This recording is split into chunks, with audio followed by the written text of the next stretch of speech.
That was terrifying. I had to leave early from the mine tour because I was too scared. Did you get a bit claustrophobic? I did, yeah. Oh, wow. I ended up in some really weird curry house in a sort of ex-mining village, but the less said about that, the better.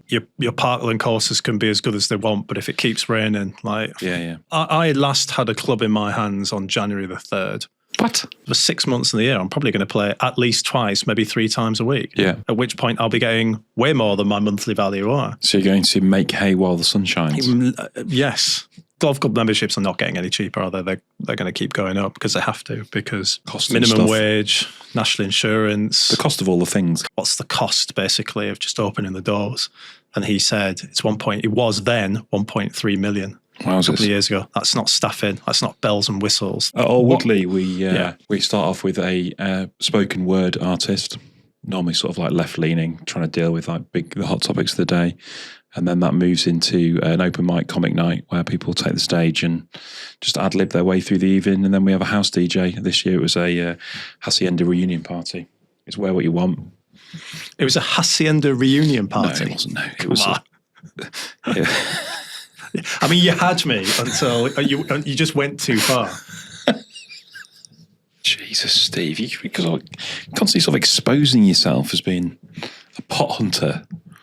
I'm not a pot hunter. I just in your handicap. I just don't care for spending an evening. There was that thing where you can submit a card where you shot like 6 under. I don't know if they're actually silver, but they are teaspoon shaped. So I think we're an interesting pair to talk about this because we have very different ways of approaching the game. And certainly from my point of view is like, I would call myself sort of like an average club golfer. There is a bit of laziness about it and a bit of lack of effort about it, definitely. So one thing you could do then is if you really wanted to get better, which would get around the time and the money thing, and I say this is someone who's done it, is you could get up at 5 a.m. and you could go and hit balls at Sandburn for free and you could practice your golf. Not even sure I've seen 5 o'clock in the morning. Well, for me, some of it is like, you've said to me, well, you'll get to 5. I sort of say, well, so what? What I think is interesting about that is that if we are seeing this kind of boom in younger people playing, if we are seeing more athletic people in more numbers coming into the game, then will that over the next few years have a big impact on handicaps? But you can pistol squat. I can do that, yeah, possibly, but I'd like to bet on human nature is that we're all basically lazy and want an easy life.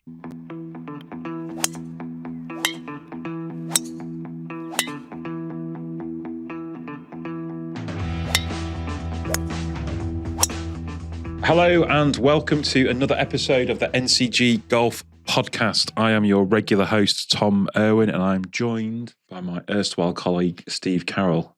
We've had a week off. Yes. Should we pretend it was planned or should we pretend I just sort of forgot? I should say you had a week off. I was left holding the baby, so to speak. Did you not have half term off as well? There was half term, but there was no holiday. Right. But you must be sure, do you not have to do any childcare? Yes, but yeah. You did have to do some childcare. Well, it's hard when she's 10. Just give her a screen. She's fine. Jesus. That's modern parenting right there, folks. Unbelievable. It was a good day, wasn't it? I quite enjoyed being away last week. February half term is one of my favourite holidays because you kind of have low expectations weather-wise and it's an excuse to go and get some like cold British great outdoors type of stuff done. I wouldn't know. I've never, ever taken a February half term off. Have you not? No, I like to keep my holidays. You know me, I'm a warm weather person. Summery. Yeah, I'm the kind of guy that like sits in the office with their coat on in April. So I went up to the northeast, sort of in homage to your good self. My spiritual home, yeah. Yeah. And do you know where we went? We went to the Sycamore Gap. Did you? Apart from there's no sycamore anymore. No. Sad times, isn't it? Was it? I mean, did you feel it in the pit of your stomach when you got there and there was just a stump where once a beautiful tree had stood? Well, it's a very strange thing, isn't it? I mean, I know there's a lot of sort of bad things happening in the world and probably more important than that tree, but it does feel sort of quite symbolic of kind of, I don't know, some sort of societal breakdown. I don't know if you've ever been, but the road, it's kind of worse from the road almost because you're sort of driving along and the sycamore used to sit between two kind of, I guess, hills, and it was kind of beautifully sort of silhouetted against the horizon. And now there's just nothing there. It is desperately sad. And the worst thing is, it wasn't like ecologically motivated, or it wasn't like people saying, "Can tourists stop coming?" It was just some two drunk men who decided to do it randomly. So we did a bit of that, bit of York, Viking history around there, a few Viking settlements. Bit of Hadrian's Wall. Bit of Hadrian's Wall action. You have done the whole thing. And then we also went to Beamish. Have you been there? Yes, love Beamish. Do you? Oh, yeah, absolutely. I did a history degree. Why on earth would I not like Beamish? That's a bit of you, is it? It's absolutely a bit of me. Amy loves Beamish as well, my daughter. If you want to take an inquisitive, curious kid somewhere for a whole day, Beamish is absolutely fantastic. Just said he doesn't like Beamish. My children. It's like intensely boring, isn't it? Like we're just wondering, like old stuff. That is history for you. Old stuff. Look how it used to be in the olden days. I was like, yeah, wasn't as good, was it? You should have told your two how they would have been down the mine 100 years ago. Mine. That was terrifying. I had to leave early from the mine tour because I was too scared. Did you get a bit claustrophobic? I did, yeah. Oh, wow. Not good. You wouldn't have lasted, would you? No. Anyway, we stayed at Ramside Hall. You've been there? Yes, I've been to Ramside on many an occasion. Not since the revamp. Have you not? But Ramside's like a very popular place for captain's weekends. Is Two it now? courses, somewhere to stay, bar, restaurant, ability to get into Durham. So I was kind of interested in going actually, because it's kind of a bit of a northeast institution, isn't it? And it couldn't be closer to Durham if it tried. Couldn't believe where it was. It's basically on Durham Ring Road, isn't it? And yeah, amazingly like humongous property. We met the guy whose family have had it for years and years, a guy called John Adamson, who I think owns quite a lot of different properties in that area. But it seems kind of reinvigorated. So they're doing a load of work on the golf course with Jonathan Gaunt, which looked very impressive. Like the last two holes on the waterfall course are closed whilst they get that sorted out. But the main thrust of the whole thing is this huge sort of indoor entertainment centre. Have you seen it? No, I've seen pictures of it. I haven't been there. I mean, on the golf courses are ideal really for groups of 20 odd who are on a weekend, two courses. I'd hope they're going to do, I hope with all this revamp, they're going to do something on the top because it gets a bit open out there. Yeah. I think they could do a bit more on that. But generally speaking, I've never had a bad event, never had a bad time at Ramside. Well, this indoor thing's called the Pin. So they've got like a 2-tier driving range, which is all kind of top traced up to the nines. So each of the bays has got like a little sofa behind it and a heater, big screen, 2 screens, one way you can watch sport, one way you can see your top tracer stats. Very sort of visually appealing thing to hit out onto with like big coloured discs at the yardage markers onto like an entirely AstroTurf range. And they let us use this sort of VIP area which you can hire for like stag parties and stuff, work dues, with like a big bar and where you can serve yourself, and even bigger screens and a kind of private room where you can put music on and stuff. And then alongside that, in the same building, they've got tenpin bowling, they've got shuffleboards, really cool, massive, like most ridiculous sports bar you've ever seen with like sort of floor to ceiling screens. And it's like, it's not really something I've seen in this country too much. I've never been to a Top Golf over here. I've obviously been to a Top Golf in the States, but it's that kind of vibe. And it was just amazing how busy it was. Obviously, it was half-term week, but the whole thing was just sort of packed out all the time in the evenings, and serving this kind of element of the golfing community, which we sort of talked a lot about recently, which is this sort of newer golfer who is stumbling across golf alongside other stuff. It feels pretty smart, really. I mean, obviously, there's a lot of money involved there, but, you know, when I went there, there was the bar, there was a big screen, a couple of big screens watching football, but that was about it. And pretty quickly, people said, when are we going to Durham? I ended up in some really weird curry house in a sort of ex-mining village, but the less said about that, the better. But the idea of keeping people on site within the facility with lots of things to do, where they're spending money behind the bar, they're spending money hiring this bit, smart business, I think. So it was good. It was good, and apparently they sort of took their inspiration from a trip to Las Vegas, and it's kind of got that sort of vibe to it. I think it'll do really well. And then we went from there up to Matfin. Have you Correct. been there? No, I've not. I've obviously I should have been there because I'm a member of a club just down the road, but I've not been to Matfin Hall. I am aware that they've spent equally eye-watering sums of money, I believe, revamping. It's sort of pretty interesting stuff. There's a guy called David Harrison who sort of owns a big estate locally. So I think it's called the Warwick Estate Group. It's his business, but he's basically a billionaire who sort of invested into loads and loads of different stuff. And I have been there once before, but only once before. And every time I go, I'm kind of just astounded about the number of these like massive kind of hotel golf course things there are in the northeast, because there's Matfin, there's Ramside, there's Slaley, Rockcliffe. There's Rockcliff, there's Wynyard is sort of similar kind of thing. Yeah, it's trying, isn't it? So there's a lot of this kind of thing in that area. There's Close House, obviously, and they're all kind of like Durham, Newcastle. They're not far from each other, are they? But it's definitely not the first place you'd think of in terms of a luxury destination. Don't think anyone in the northeast would claim that. But Matfin definitely is that. It's this enormous kind of country estate hotel, all very sort of white tablecloths and high ceilings and grand furnishings. And they've got 27 holes there, which they're going through a big renovation project using James Edwards to do a load of the greens, and they've done some other cool stuff. And again, this is very sort of en vogue, like lots of American resort inspiration in this kind of idea, where they've put a replica of the Himalayas putting green right outside the hotel. So if you can have a beer, you can go and knob about on that putting green. And they built this huge, they're building a huge new driving range with a short course and a 9-hole golf course as a sort of separate facility almost.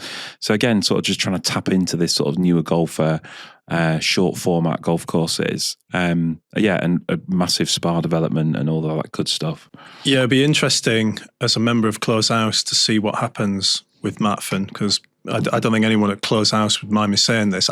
My feeling is they've had the run of kind of high-end leisure luxury type golf for quite a while in that part of the world, and now there's absolute competition, isn't there, from Matfin on one side, and then further down the A1, for that different sort of younger crowd perhaps at Ramside Hall. So yeah, that Matfin thing will be really interesting. Like the spa that they're building looks absolutely world class. They've already got some very cool kind of indoor simulators that you can go and use, one of which you can play football on, which my kids absolutely loved. And they're going to have a very good parkland golf course as well as this sort of short course facility. Yeah, the only thing I worry about up there is the weather. It gets wet. I can tell you, like from playing it, and with the best will in the world, your parkland courses can be as good as they want, but if it keeps raining, and guess who was there? At Matfin, or it? Who would you expect to find in a sort of upmarket country house hotel? If you're making a list of people that you thought you might see there. Sort of Newcastle United sports people? No, not quite. Not that sort of genre. In film? No, Giles Corran. All right. Off of the Sunday Times food critic, with his whole family. And I don't think he was there on business. I think he was just there because he was on holiday. Interesting. Yeah, it was interesting. Yeah. I was trying to say to our waitress, be really nice to him.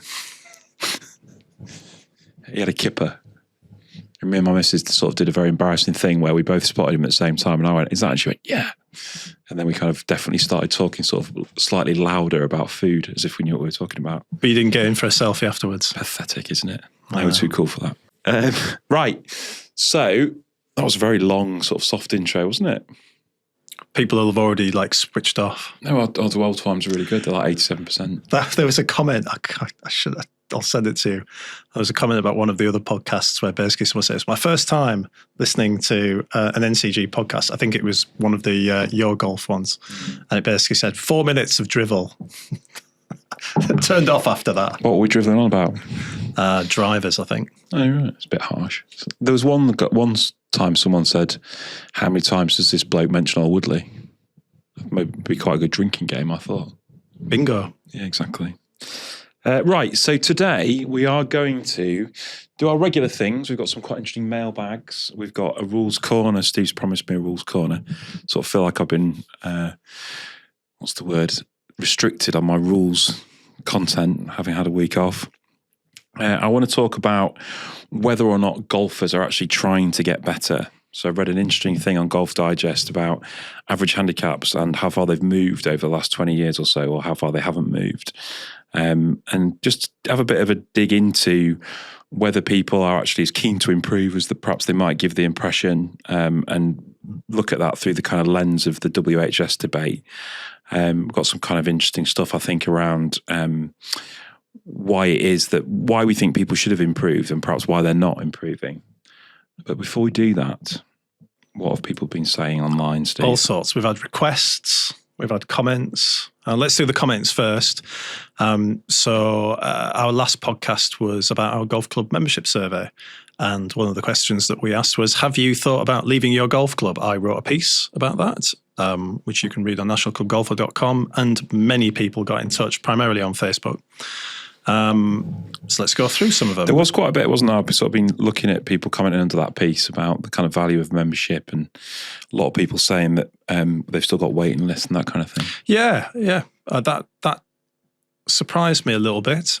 But let's get into some of the comments. Paul on our NCGP said, I think COVID gave us an insight as to where our priorities should lie. Getting out and enjoying life is our number one priority. Sharon said, after 3 months of unplayable conditions, it's absolutely not worth paying a membership for 12 months. Many will walk away. There's a bit of that. I want to get into that comment. There's a bit of that sort of talk. And it really does show you how people have changed. I mean, I am definitely of the generation where when I started playing golf, you just put your clubs away in the winter. And this idea that because we can't play at the moment, I mean, I last had a club in my hands on January the 3rd. What? I've tried to play a few times since, and it's been rained off. Right. For various reasons. There are driving ranges though, and indoor simulators. But as we're about to talk about in our main section, I wouldn't be too much up for that in the cold. But this I'm not going to say it's entitlement, it's not, but this expectation that we should be able to play golf all year round. And that is what drives our 12-month membership costs is really, really interesting. I wonder if some of that, I mean, I pay by direct debit for both my memberships, my country membership and my main membership. So I feel it, when it disappears and I haven't used it, I go, wow, that's a bit of money that went out and I haven't used it at all. And I was trying to rationalize this in my head the other day and I just thought, well, I'm going to play 3 times a week in summer.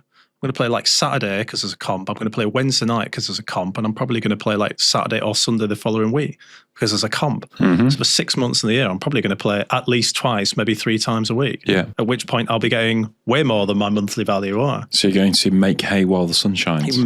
Yes. Literally. In that sense. It is hard to stomach though, I think. It's kind of it's a view that it's easy to be sympathetic towards, isn't it? Where people say, well, why am I still paying subs when I can't even get on the golf course? It's it wouldn't happen in anything else, would it? Where if you can't get in, you're not paying, basically. And even if the cricket is rained off, you get a refund and all that kind of thing. But I think the stronger argument, once you sort of scratch below the surface, is that golf clubs have fixed costs they need to meet. And your annual subscription is exactly that. So your perspective, I think, is a good one. Yeah, Brian said, a real story. Brian on Facebook said, a real story would be about the financial position of many clubs. Few are run to make money and very few do. Golf courses are an expensive business. Many clubs are run by volunteers rather than bearing the cost of employing a full-time team to run what is a business. This saves hundreds of thousands a year, keeps the membership and visitor costs down. Many people have no idea how much a golf club costs to run. They'll pay £100 a month for Sky, but balk at the same for a golf club membership. All about priorities and realism. Yes, although I would say, Brian, if you have a look on our website, you will find a number of stories called The Price of Club Golf about how much it costs to run a golf club. We did a podcast about it last year as well. So we are well aware of how much it costs to run a golf club. Well, Brian's kind of making the opposite point, basically. I think that, when we talk about the difference between proprietary clubs and private member clubs, that I think that is what gets lost, is that everybody behaves like a customer, and all private member clubs are not for profit. I don't think anybody's they're not making billions from running golf facilities, or certainly not from running golf facilities with a traditional membership model. And the idea is that you are covering the costs and improving the facility. James said, I've resigned this year. If you don't play in comps and play once a week or less, you're better as a nomad. Play different courses that way too. Sad times, James. Yeah, but I sympathise. If you're stuck in that, if you're in that position where at least in the summer I can say, well, there's no football. There's the World Cup, but I won't be trudging off to football like I do once a fortnight on a Saturday. I will play my golf in the summer, but if you're not doing that in the summer, then memberships are hard to sell, isn't it? So do you think that like James has done two things there? One, he's kind of explained, he's used a value argument, and then in order to kind of make himself more positive, he sort of said, but I get to play more variety of places. I do think that is quite indicative of the direction of travel, right? Because if you can now get an independent golfer handicap, the idea of being able to play in open competitions as a non-club member is a thing. So you do wonder whether there'll be more Jameses in the future. I think there will. If you look back at our survey, I think, 15% of people said they'd considered leaving their golf club for an iGolf or nomadic scheme. I think we'll see, I think this will be a direction of travel. Golf club memberships are not getting any cheaper, are they? They're going to keep going up because they have to, because minimum wage, national insurance. The cost of all the things. It costs to... I mean, in one of those price of club golf pieces, I did an interview with Richard Penley-Martin, who is general manager at Denham. And I asked him, what's the cost, basically, of just opening the doors? And he said it was then 1.3 million a couple of years ago. That's not staffing. That's not bells and whistles. That's just, this is opening the golf club. This is how much it costs to run, to basically do all the things we have to do to get it ready. Yeah, 1.3 million. So Richard Penley-Martin, I think, is no longer the general manager at Denham. I think you'll find Richard Penley-Martin has retired to the Highlands of Scotland. Well, he was the general manager of Denham when I did that piece. He was, and prior to that, he was the secretary at Ganton. Yes, he was. Yes. Shall we carry on in this vein, or shall we get on to the request? Let's get on to the request. So Mark got in touch and he said, I've been thinking out loud and wondered if you could cover something on the podcast, Facebook, or wherever suits. Well, we were delighted to, Mark. Right, this is good. And the question was, what setups are golf clubs using these days for their annual prize-giving nights? He did give us some context. He said, traditionally, we've gone with a black tie event, 3-course meal, tea and coffee, a guest speaker, and then the awards. But there's definitely a downward trend in members wanting to wear black tie, especially for those that don't already own a suit, given the cost. We're also struggling this year to find a reasonably priced after-dinner speaker with very little options in Northern Ireland. So I'm curious what other clubs are doing, how well their formats are working. It should be a great night that celebrates our prize winners, but sometimes it feels like it doesn't land as well with younger members. Our average member age is early to mid-50s, and with our tiered membership from 21 to 35 before full fees kick in, that younger group is important to keep engaged. So if podcast listeners would like to get in touch with us and send us some of their views, we will print them. We will talk about them on this podcast.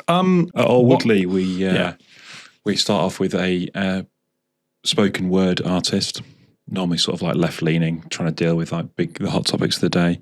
And then that moves into an open mic comic night where people take the stage and just ad-lib their way through the evening. And then we have a house DJ. This year it was a Hacienda reunion party.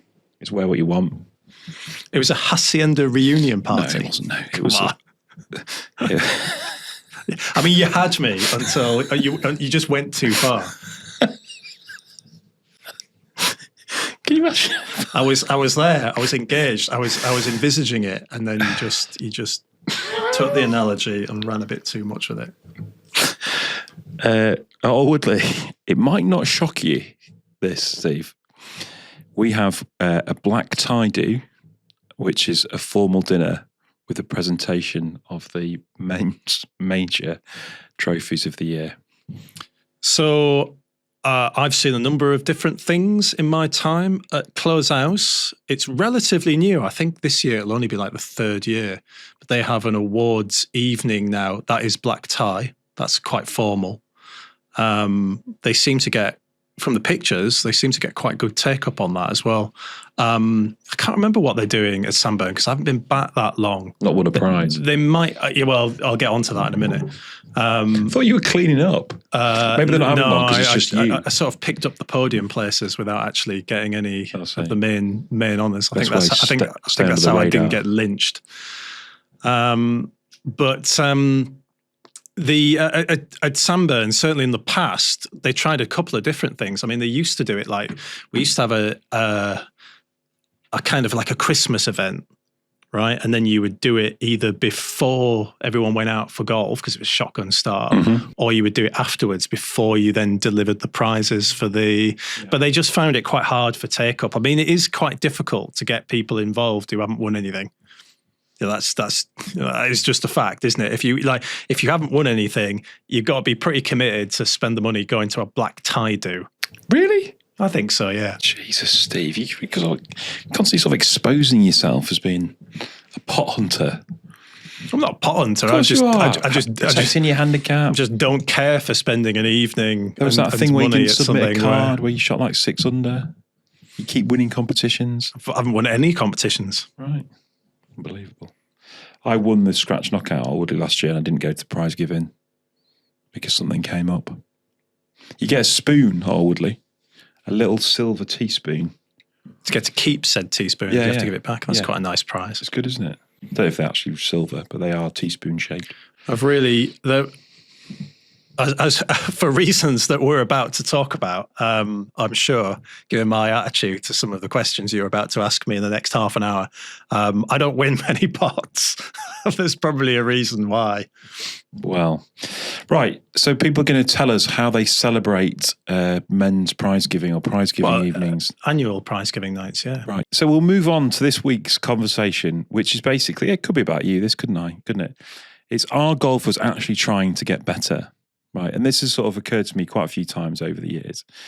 So I think there's a lot of chat in the world of golf around handicap cheats and around sandbagging and around the propensity of high handicappers to win competitions. Yeah, we're accused of keeping it going for clickbait. Right, and people say that the new handicap system is kind of anti-improvement, because where's the incentive to get better if these competitions are constantly won by high handicappers? And it's kind of become a bit of a stick that people are beating WHS with. It says here that it was ever thus. So I think this is not a problem with WHS. I think this is a problem of the handicap system, full stop.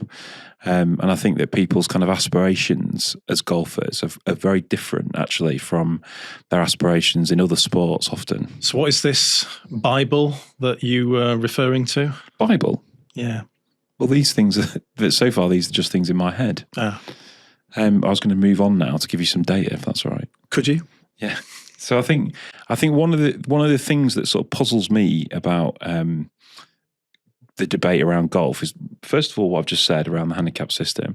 Second of all, the other thing that people make an awful lot of noise about online is, the game's way easier than it used to be. Golf's been dumbed down. The ball goes too far. The driver heads are too massive. The game's way, way, way easier than it used to be. And indeed, we're now sort of having a rollback of the golf ball, which is in some ways to try and negate some of this perceived easiness around the sport. But I don't think that the game getting easier is borne out by a massive lowering of people's handicaps. And I think that is sort of puzzling in terms of why there is this sort of irony and where this furore is coming from.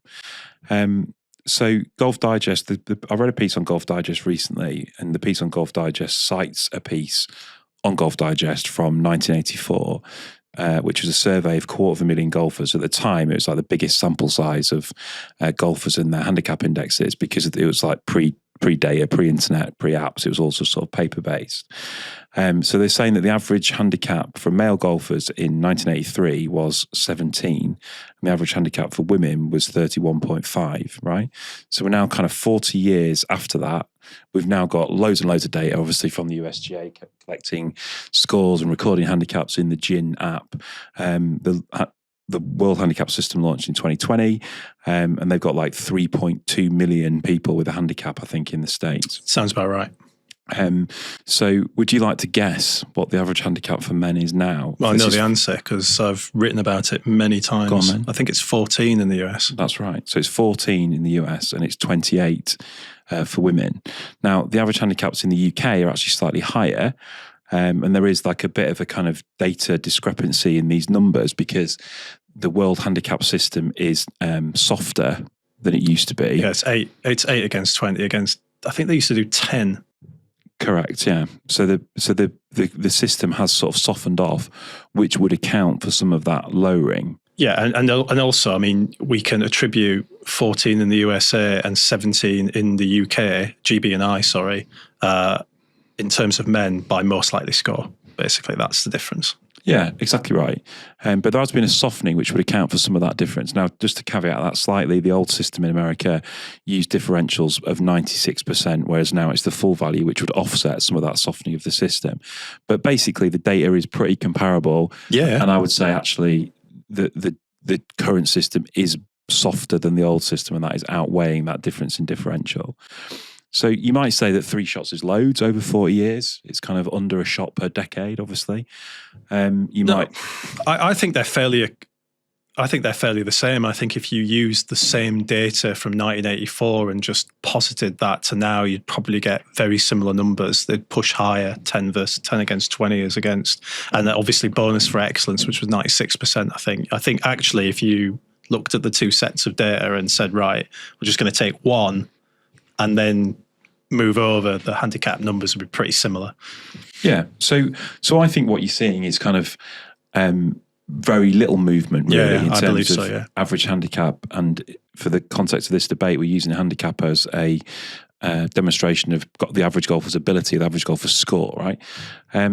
So if people's handicap's not moving, that makes a lot of the noise online like quite strange when people are talking about the game being easier. In that 40-year period, we've had the advent of metal woods. We've seen sort of ubiquitous shift from steel shafts to graphite shafts in drivers and graphite shafts in irons for people who need it. We've seen the development of more specialist clubs with more kind of bespoke features like grind on wedges and bounce on wedges. We've seen golf balls kind of change like night and day from 40 years ago, where we've got balls that spin less, fly further, but there's no compromise on how they feel. So we've moved from kind of the Bellata ball to basically Pro V1 Serling wound balls. I mean, we literally used to make balls out of rubber bands. Yeah, right. This is before you get into things like how much course maintenance improved in that time, how much smoother greens are, how much better prepared bunkers are, how much tighter cut fairways are, etc., etc. So there's and sorry, this is also before you get into TrackMan data, how much teaching's improved, the experience at ranges, like all of that stuff. So there's all of these advantages that are afforded the modern golfer, which would make you think that scores were getting lower amongst club players, but they're not. So why is that, Steve? Because we can't be bothered. Probably. Thank you for listening. We'll get into some of this, I'm sure, but I think you and I are really a really interesting pair to talk about this, because you are definitely and always have been, to varying degrees, of the kind of self-improvement type of player. You know, you now, for example, you go to the range a lot. I appreciate you do that with your kids, but there is an element for you of self-improvement. You take a lot of lessons. You play a lot. You play a lot outside of competitions. Whereas if you look at me, for example, I mean, like I said, I haven't had a club in my hand since January the 3rd. I stopped doing lessons about 18 months ago because my handicap was continuing to go up and it wasn't going down. So why am I spending this money on this? I don't particularly spend much time at the range. Most of my golf is basically just competition. That's it. I don't really play any golf that's not in competition golf, whether that's sort of foursomes and 4-balls match play or individual stroke play during the summer. So I think we're an interesting pair to talk about this because we have very different ways of approaching the game. And certainly from my point of view, is like I would call myself sort of like an average club golfer. There is a bit of laziness about it and a bit of lack of effort about it, definitely. Well, so let's talk about you, right? Because what is your index currently? 10.0. So I think there's an awful lot of kind of people saying they want to improve, but then their sort of demonstrated behaviours sort of say otherwise. Yeah. Now, there's loads of reasons for that, right? Because people might want to get better, but there might be lots of different reasons that are not getting better, from being time poor to getting bad advice or whatever else. But I think the motivation thing, I think, is really interesting. So if I said to you, Steve, right, if you go and do 3 structured practice sessions a week for 6 months, and you play once a week or you play twice a week, I can guarantee you're going to get down from 10.0 to 5. Right? Would you do it? No. Why not? Because the time would just be too much. The time, the money that it would cost to do it, the investment, and really it just doesn't. Let's hang on. Let's start with this.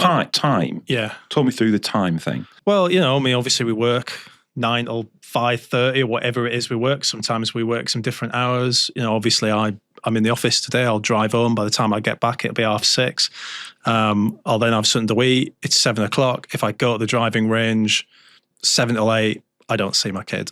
So, but if you wanted to, so you could go to the driving range, join your lunch hour here. There's White Ridge around the corner. You could go and do that for 40 minutes. But again, you often go for a walk. But that points to the second element of it, which is there's a financial cost to these things. Ranges are, I'm not saying a range is as much as a round of golf, but it can be a tenner for, say, 50 balls. That's 30 quid a week. There's basically 120 quid a month.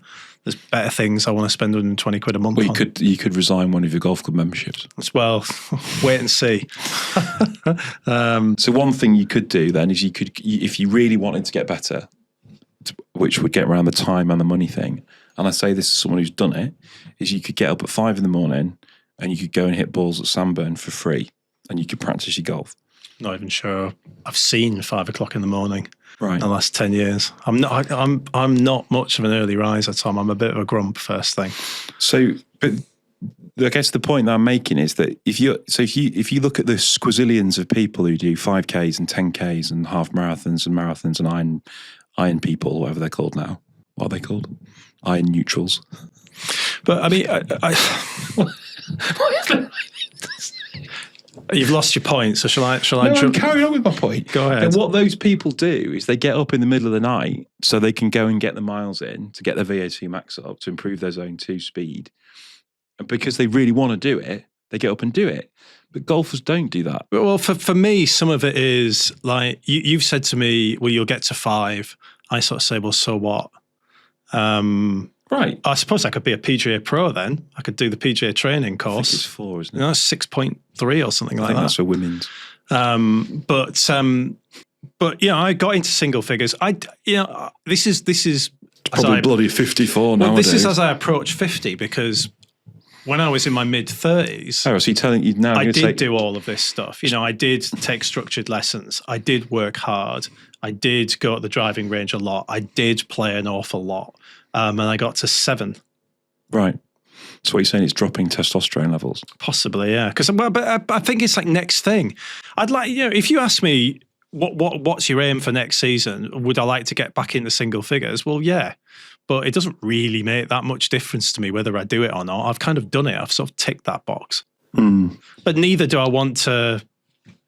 But this is the thing. This is the inherent contradiction in everything that I'm saying. Because we could have this talk again in 6 months' time, and we have had this talk in the past where I've moped about because I'm not playing very well, and then the answer to playing better is obvious: structured lessons, practice. So I can't moan on the one hand about getting worse at golf when I was steaming up to mid-teens, and then sort of complain about what's required to hit the standard that I want. Yeah.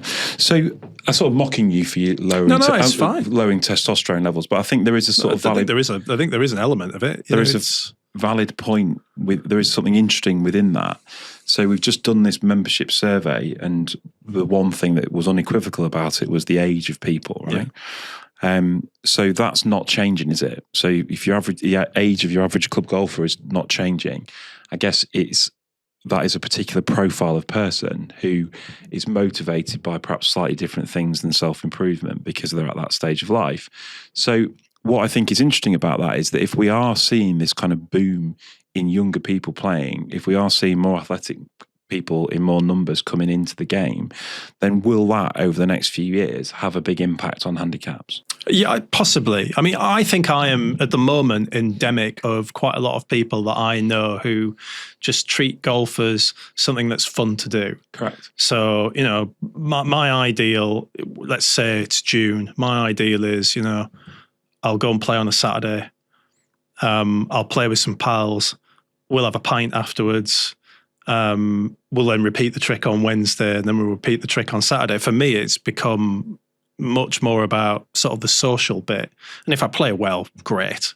I mean, I'm not completely tossing it off. I don't just turn up at the first tee straight out of the car park, shoes on. I do try and warm up. I'm nearly 50. Yeah. But my golf has certainly shifted from that kind of idea of I want to be the best player that I can to now I just want to have a laugh and I want to enjoy it. Partly because when I got to 7, I realised pretty quickly that I had some limitations and I probably wasn't going to get much better. The chief one being the length that I hit the ball.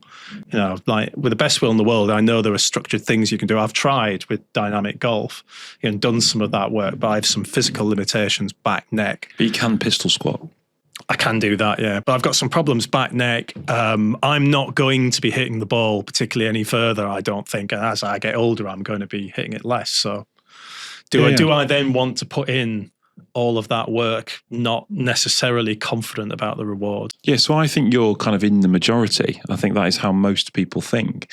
I think that a lot of people, for the vast majority of club golfers, despite the amount of noise there is about the game getting easier, despite the amount of noise there is about high handicaps winning everything and where's the incentive to improve, I think for most people, the ambition is to get to a level where you're not embarrassed, get to a level where you are similar to your peer group and just be able to go and enjoy your golf. I think that's why handicaps are not coming down, because I don't think there's motivation for people to do so. Yeah, and in fairness, Tom, technology keeps me at the level. You talked about technology earlier on. I hit a 7-iron the same distance I did when I was 25. I hit a driver further now than I did when I was 25. That's not because of anything physically that I've done. That's tech. Yeah. So doing that. So technology is helping you stay at the level you're happy at for longer, basically. Yeah. I think there's some stuff in the data that Golf Digest wrote about, which kind of supports that argument. So this notion of there being kind of enormous number of really high handicappers, I think that is a little bit of a fallacy. So if you look at the numbers of golfers who have a handicap between 10 and 20, let's say, in the States, that's well over 1 million. If you look at the number of golfers who have a handicap that is higher than 30, that is around 75,000 total. Yeah, they use some old stats in that piece. Yeah. I can find you some stats that are really, really up to date, or I could anyway. I used to be able to. So, it looks like that. So 50% of golfers have a handicap that's between 10 and 20, and around about 5% of golfers have a handicap that's over 30. Yeah, so you're talking about male golfers. 20 to 25 was 12.5%. 15 to 20 was 22%. The biggest single figure, more than a quarter, 26.48%, was 10 to 14, 10 to 15. And, when people talk about, 35 handicappers, 45, 54 handicappers winning competitions, well, if you take, I'm taking men here. If you go from 35 to 54, the USGA percentage was basically 1.2%. Yeah. Roughly. So I think this is interesting on lots of levels, because there is this massive amount of noise about people having high handicaps now, and the high handicappers are ruining the game more so than they were under Kongu. I think it's a complete fallacy just based on the numbers. So in 1983, about 17% of male golfers had a handicap above 25. According in America, that number is now 8.5%. So it's halved. The number of golfers with a handicap over 25 over a 40-year period is halved. Yeah. And that hasn't affected the average handicap. No. So that is really interesting in the sense that actually what I think equipment is doing and all of those advantages that are being afforded to us is getting more people down to an acceptable level, right? Or a level that those people find acceptable. So it's making the game easier for the worst player. So hallelujah, basically. Yeah, and obviously, where the massive number of players are. So in the US, and it's pretty similar in GB&I, between 10 and 19.9. If you're at the higher end of that, if you're sort of 18, then you can obviously play a bit, but you've still got quite a lot of scope to improve. And as we have said many, many times on this podcast, when they are a significant proportion of the people who are playing in competitions, they're the ones who are going to be winning them. Yeah. So the other thing that people say about the new handicap system, I think this is relevant to this improvement cycle, is in 1983, 0.1% of male golfers had an index better than 0, so scratch or better. And that's increased to 2%. That's a massive increase, right? Yeah. So that's like a 20-fold increase. But the actual critical number of golfers in that subset is still tiny in comparison to the total. So I think that's interesting. The number of male golfers with a handicap between 10 and 40 just hasn't changed. So it's 48% 40 years ago, it's 49% now. It's exactly the same. So there are effectively more average golfers than there ever has been. Yeah. So this sort of effect on of equipment and all of those things that are afforded to us, I think is getting more people to average effectively. Yeah, I mean, it is demonstrably easier to hit the golf ball than it was 40 years ago. Yeah, and I've seen this in my experiences with my children where my kids are using ping drivers and cavity-backed irons and all the rest of it and decent golf balls. And it's easier for them than it was when I learned with a tiny driver head and clubs that didn't fit and all the rest of it. Yeah, and just every shaft being stiff and basically every club being a blade and hardly being able to get off the floor. Yeah, so I think there is this kind of motivation issue. I think time constraints are a definite thing. Golf is still a difficult game to master, right? So I think it's becoming an easier game to become moderate at. It's becoming a much harder game. It's still as hard as it ever was to master. What about for those people who are committed? So there must be big numbers of people who are out there trying to get better, but just aren't. Pros are still doing quite well, aren't they? So there must be people taking lessons. I mean, I think I don't want to. This is going to sound like a criticism. I don't mean it to. The amount of information that's out there now is bewildering. I mean, you can find anything by putting a search term into a search engine or put on YouTube. And, I always find, as someone who has turned to YouTube and tried to use it in the past and then gone out on the golf course and gone, oh my God, this is it. This is it. I found the answer. And then 110 shots later on, I haven't found the answer. The amount of information there is confusing, I think. Yeah. I think there's loads in that, right? So sorry, I just want to say that is not in any way to sort of have a go at the people who are providing that information, because good information in a lot of respects. But maybe this just applies to me, but the way that I assimilate that stuff is to see it visually by having it shown to me, not necessarily by watching it on a television screen. So not that I've tried really hard at my golf, but for a while I had a few sessions with Carl Morris, the psychologist. And he said, one of his phrases, which is probably not his phrase, but that's where I heard it from, so I'll quote him. He said, we've never had more information but less knowledge. And that's massively true, isn't it, of golf instruction, where there's just endless stuff on the internet saying if you shallow the club like this or you rotate your hips like the other, then that's the secret. And this sort of back in the 80s, it used to be sort of magic moves type stuff and it'd be on the front cover of magazines. Well, now it's just kind of filling up people's Instagram feeds. And I don't think that helps. I think that the uncomfortable truth about improvement at golf is it's an absolute grind. I've been having the same golf lesson for 25 years, being told the same thing over and over and over and over again. And you play your best golf when you get the reps in, doing the right thing enough times. Yeah, I mean, I stand too far away from the ball. Yeah, and you probably always have done. And I know it. I know it. I keep doing it, even when I'm trying to tell myself not to do it. I mean, in terms of video, because video is is particularly, I think, where this is. I had a shank for a while, famously in the office, because I did it in a fitting day, didn't I? Oh yes. So I go onto YouTube to try and find out the answer to this. And what do you think? Oh, a lot of the videos said, well, you hit a shank because blah blah blah off the hosel. Except I didn't hit my shank off the hosel. I hit mine off the toe. Oh wow. So imagine trying to sort that out. Toe shanks are the best. So I'm like going, well, I need to do this. I need to do this, right? So then go out on the golf course, shank, because I'm not hitting it out of the hosel. You've done the exact opposite, basically. And this is the sort of stuff that having a lesson finds out, because I went for a lesson and the PGA professional said, well, you're not hosling it, you're towing it. That's why you're shanking it. So that is actually quite an incredible bit of insight. So you've gone and researched it yourself and probably done the exact opposite thing. Yeah. I think the lesson thing is interesting, because I think loads of people still treat lessons like going to the doctor. Like you go when you've got something to fix, whereas actually going for a golf lesson ought to be more like seeing a personal trainer, where you sort of going to see them regularly to check in, to keep you on track, check things like how far you stood from the ball, how your grip is, etc., etc. I got massively frustrated with lessons because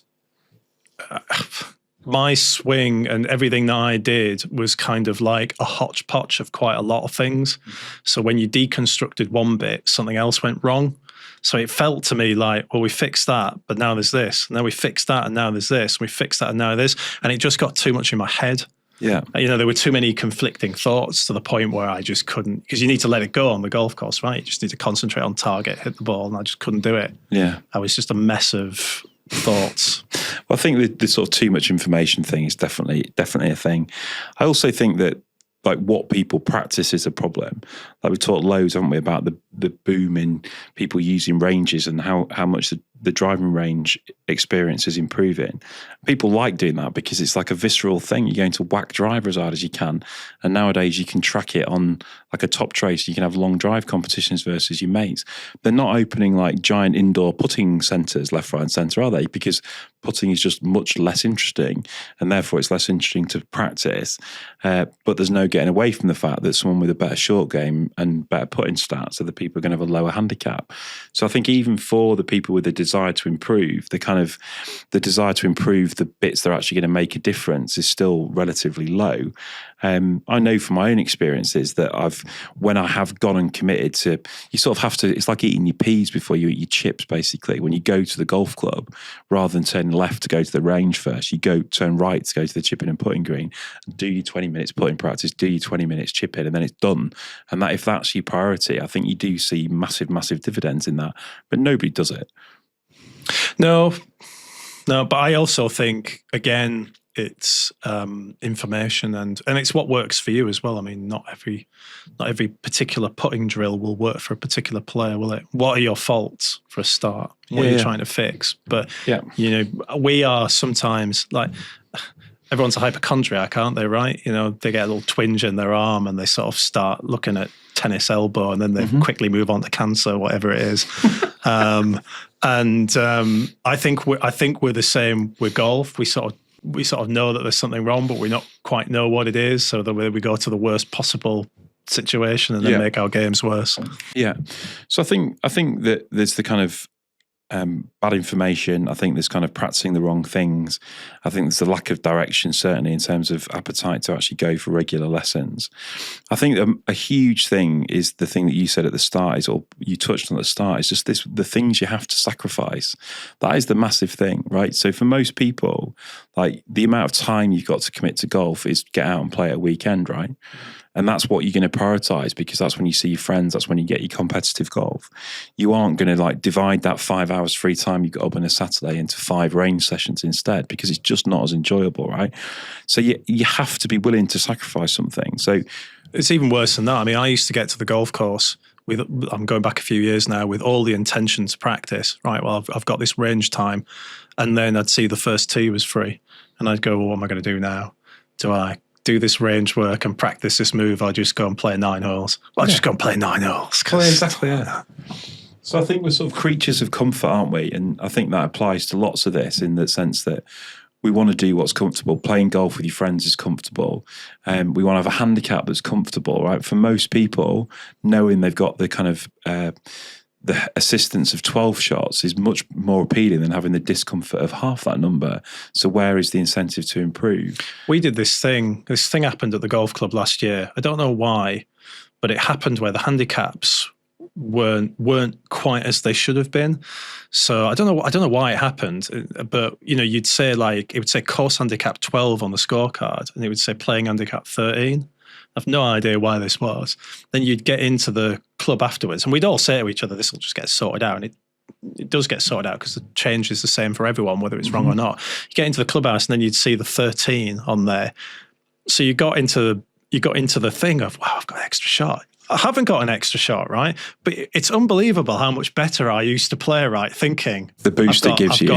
I've got an extra shot here. Yeah, no, massively. Whenever I've played against Dan in like a sort of, we've been on trips and he's been off 4 and I've been off scratch, it's awful because he gets like a little boost of a 3-pointer every now and again. Yeah. Whereas I'm just sort of in this morose trudge of 1s and 2s. So some of it's definitely mental as well, isn't it? Yeah, 100%. Yeah. So I think, I guess the question I'd like to sort of end on, I guess, is like, do you think this is going to change? So I think what we're talking about is the habits and the kind of tropes of the profile of golfer that you see in the main now, right? It's people who are treating it as a pastime, treating it as a hobby. It's not treated as an athletic endeavour. So 10 years ago, we were saying that is cycling going to be the death of golf, right? The truth of it is the people who get their Leica on and get on their road bike and go and do sportives, they're slightly different people, aren't they, from the people that you see at a golf club? I understand there's crossover, but they are, in the main, they've got sort of different attitudes to life. The cyclist is going to be all about personal bests and traveling, covering more miles and all the rest of it. The golfer is much more likely to be sort of convivial, quite wants to go for a pint after he stretched his legs and had a bit of competition. They're two different things, right? But we are seeing kind of younger, more athletic people, more competitive people, more data-orientated people coming into the game. So you do wonder whether that is going to have a material effect on average handicaps. Possibly, but I'd like to bet on human nature is that we're all basically lazy and want an easy life at the end of the day. I can't believe you started that by saying, because I'm really lazy. So I think we'd like to hear from you. So if you could tell us, like, do you practice? If you practice, do you have a plan? What's the one thing you know you should be practicing, but you just don't? I guarantee you it's putting. And if to get better at golf, you had to give up your Saturday 4-ball, would you do it? I was going to say that's your kind of end piece. And I was just looking at this. If improvement required giving up Saturday 4-balls, would you do it? Absolutely not. Right, there we go. Come on then, let's have a rules corner. You weren't lazy when you were revising for your rules exam, were you? No. I was like peak Steve. And I paid for that for Steve. Months afterwards. Go getting Steve. I did nothing apart from the rules for like 6 weeks, 7 weeks before the level 3. I was so ambitious in the early 2000s. It hurt. Where did it get me either? Where did it get me? Am I refereeing at the Open? No. You're on this bloody podcast pontificating about rules every second. This is a question that I saw on the internet. And it's very timely at the moment with the weather. And the question was, preferred lies are in effect, right? So it's winter rules. So you can basically place your ball within a 6-inch period. I'm confused. Can you tee your ball up on a worm cast when preferring your lie? I think you might have asked me this before. Hang on a minute. So there's a few things with this, right? So there's the winter rules thing's been in and out, hasn't it? So at one point there was no such thing as winter rules for a bit, and you could just have preferred lies whenever. They're not calling them winter rules, but there's now winter rules. But now it's back again. Yeah. So that's the first thing that probably ought to be clarified. If there is a worm cast like near your ball within the 6 inches, I think you can put your ball on top of it if you want. I don't think you can sort of create a tee out of a worm cast like in the olden days. So I think the answer to the question is yes, you can do it as long as it's already there. You could not have expressed that better, right? Actually, you covered every element of that in the appropriate fashion. So when you take preferred lies relief, you're not replacing a ball on a spot. You're replacing it in a specific area, which for preferred lies relief is usually about 6 inches. In that area, you can put the ball wherever you like. If there is a worm cast within it and you fancy putting your ball on it like a cherry on top of a cake, I can't see anything in the rules that's going to stop you What doing if someone's that. left one of those like rubber tees on a bit of string in the 6 inches? Oh, don't ask me that. I'd have to look at that. Now, What if you accidentally drop a tee down in the 6 inches and it sort of lands and then you can put your ball on top of it? No, because that's no. Now, there are a couple of things you have to consider I don't want everyone like running off to the golf course and suddenly going, yeah, we'll do this. You can only take relief once under preferred lies rules. So if you let go, if you place the ball with the intent for it to be in play, falls off the worm cast, or natural forces, like gravity in this case, moves it before you take your shot, you're stuck with it. You can't pick the ball up again and put it back on top. And you were talking about loose impediments, or worm casts are loose impediments, right? So you were asking the question about whether you can pick one up from outside and put it in your 6 inches to tee your ball up top. You can't. Can't do that. There's a clarification to the loose impediments rule, which is rule 15.1, that basically says you can't move a loose impediment or movable obstruction into position. You get 2 shots if you do. I like it. Or loss of hole in match play. I've seen that. You seen that professional golf advisor or whatever he's called on Instagram? They've been doing some like skits about rules where if it's a 2-shot penalty if you tee off ahead of the markers, right? So they've been like moving the mark. They've been teeing off like 6 inches from the hole, so it's 2-shot penalty. It's just got a 3. Huh. What are you saying about that? We can't move the markers. No, okay, not move the markers. But if I tee up, so it's the rules in place. I tee off 6 inches ahead of the markers, I get a 2-shot penalty.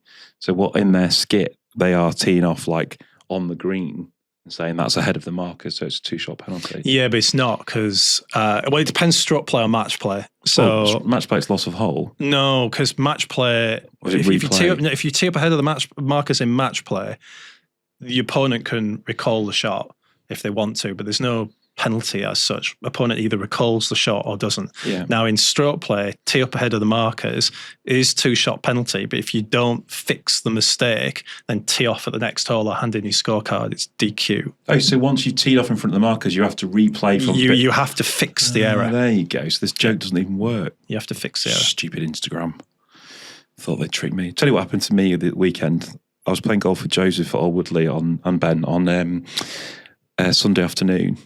And we went and played 6 holes or something. And it's mats, isn't it? So you got to use fairway mats. So Joseph has got a fairway mat and he's quite happy to use his fairway mat because it's actually easier to hit it off the mat if you're a kid.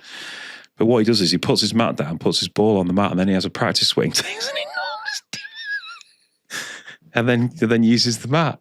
And I didn't know what to say because what do you say? How do you explain that to a kid? Oh, you can't do that. Because you're taking a divot, look, and that thing there is to stop you taking a divot. Like, what do you do about that? Get a bigger mat? Avoid the course manager. Yeah. He did it time after time, and I was just sort of so confused, I didn't know what to say.